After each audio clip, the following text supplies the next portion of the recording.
A cold coming we had of it, just the worst time of the year for a journey, and such a long journey, the ways deep and the weather sharp, the very dead of winter, and the camels galled, sore-footed, refractory, lying down in the melting snow.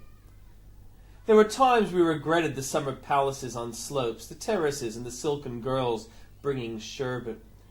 Then the camel-men cursing and grumbling and running away and wanting their liquor and women, and the night fires going out, and the lack of shelters, and the cities hostile and the towns unfriendly, and the villages dirty and charging high prices. A hard time we had of it.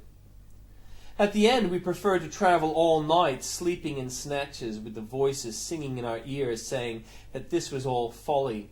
Then at dawn we came down to a temperate valley, wet below the snow line, smelling of vegetation, with a running stream and a watermill beating the darkness, and 3 trees on low sky, and an old white horse galloped away in the meadow. Then we came to a tavern with vine leaves over the lintel, 6 hands at an open door dicing for pieces of silver, and feet kicking the empty wineskins. But there was no information, and so we continued, and arrived at evening, not a moment too soon, finding the place it was, you may say, satisfactory. All this was a long time ago, I remember, and I would do it again, but set down, this, were we led all that way for, birth or death. There was a birth, certainly. We had evidence and no doubt.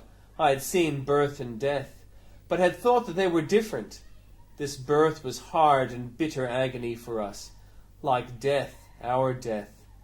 We returned to our places, these kingdoms, but no longer at ease here in the old dispensation, with an alien people clutching their gods.